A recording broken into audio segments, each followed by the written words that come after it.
What's up, guys? I'm your hero, bro, and I'm gonna do a Dragon Ball Z discussion. So I'm switching it up from One Piece. Um, Sorry, I'm a little bit sick, but anyway, this is about Vegeta, Vegeta's character. This isn't super in depth or anything. This is just like a kind of a breakdown analysis of his character, and this was inspired by a fellow anime reviewer.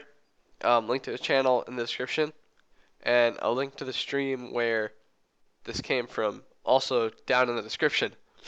Alright, so anyway, I'm going to break Vegeta down into three parts. His pride,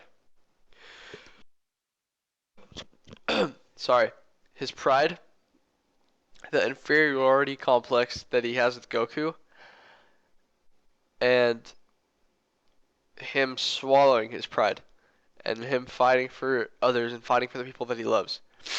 Oh, and this is just Dragon Ball Z, not Dragon Ball, not GT, because fuck GT. So, alright, let's get right into this. Vegeta's pride is one of his main um character points. Like one of the main things that make up his character. Um,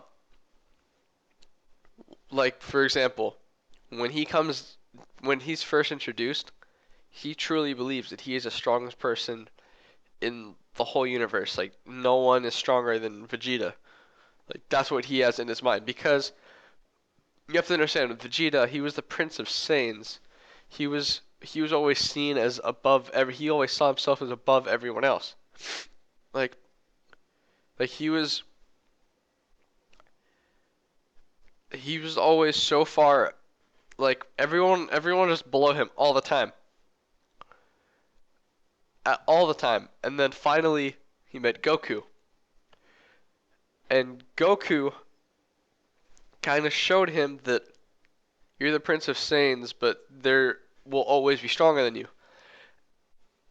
um an example of his pride would be when he let Cell join perfect form. Now that could be taken as arrogance to his power, but I think if you look deeper into that, he's trying to prove not only to everyone around him, but I think he's trying to prove to himself that he is strong. That um okay, he wasn't able to beat Frieza, but he could still beat other people. He was trying to prove that to himself. He wasn't. I don't think it was like, hey Goku, I can fight bad guys too. I think it was no, I still got it. I can still fight. That's what I took from that whole Cell thing. And again, that all goes back to the inferiority complex, which is up next. But like, how could Goku be better than me? His pride was so high to the point where he viewed everyone else as below him, and someone below him could do things that he could not do. Which brings me into my next point, which is the inferiority complex between Vegeta and Goku. This is very interesting because Vegeta never loses a fight to Goku. He never lost a fight to Goku. Not one time did they fight. Did they fight one on one, which was during the Saiyan saga and during the uh shit during the Majin Buu saga. In those two fights, Vegeta kicked Goku's ass. Like granted in the Majin Buu saga, Goku could have gone to Super Saiyan 3, whatever, but he still lost. Like the fact of the matter is he lost. Goku lost. Vegeta won. No matter what way you want to say it, Vegeta won that fight. But the problem with the inferiority complex was like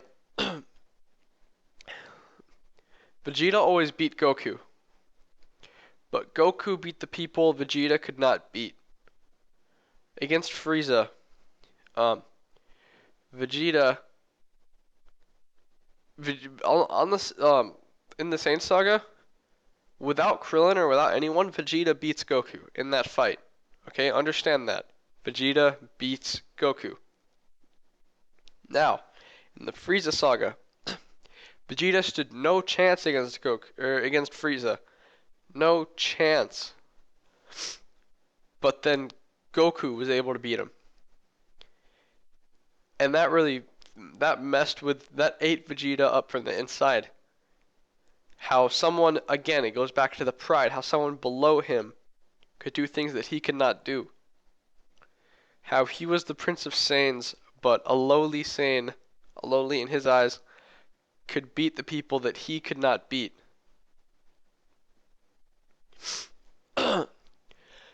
And then it kind of it was always there. Like, he always wanted to beat Goku.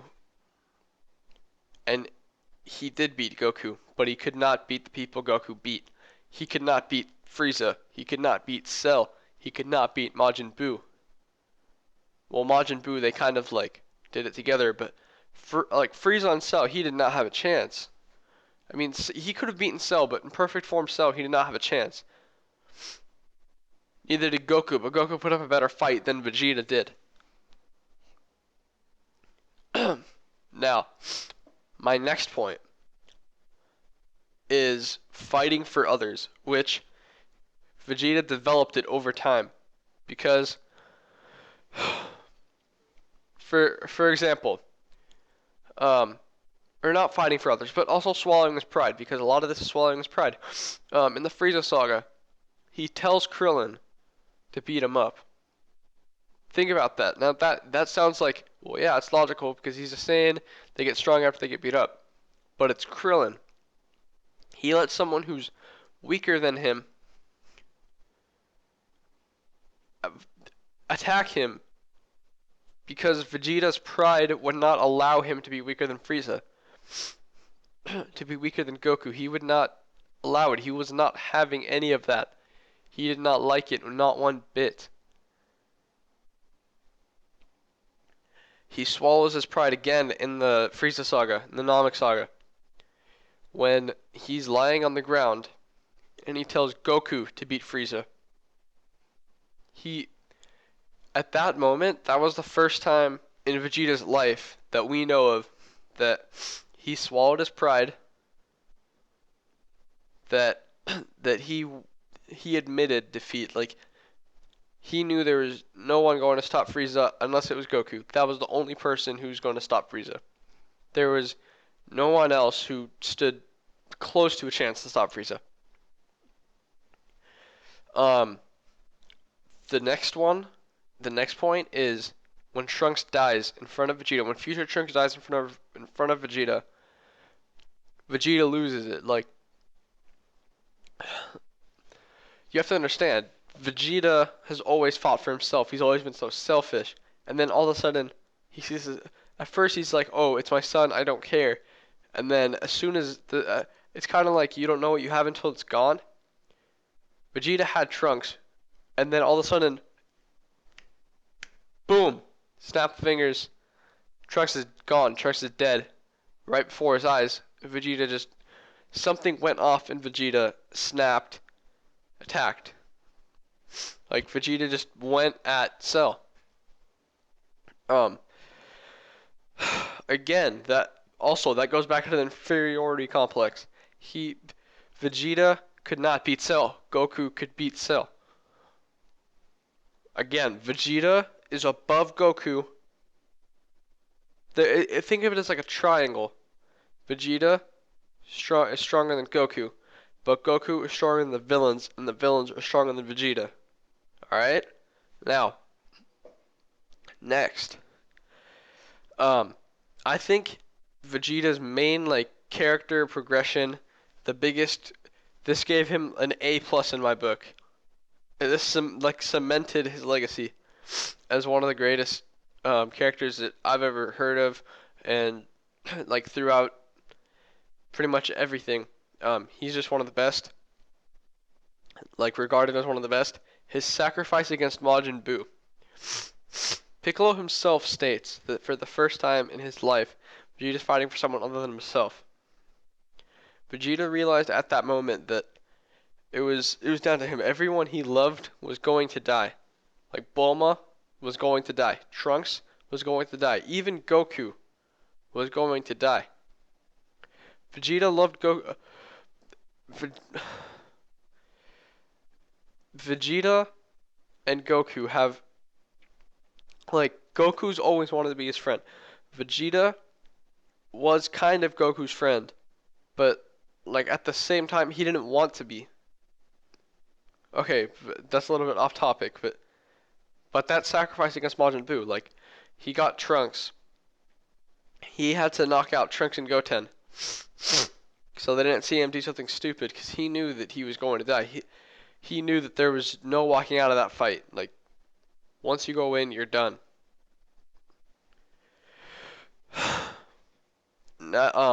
Next up, people probably didn't think of it, but I think he swallowed his pride when he put on the Potaro earrings to fuse with Goku. At first, he had too much pride, but then he realized that we're not going to beat Super Buu like this. So he put on the earrings. But that wasn't even the main part of that. What happened next is more important, in my opinion, because he he actually helps Goku. Goku's making like on Kai's planet, on the Kai's planet, I think, right? Yeah, I think so. Whatever. If I'm wrong, just comment below. Call me out on my shit. Anyway, Goku's making the Spirit Bomb. He has it. But Kid Buu's there. And Vegeta.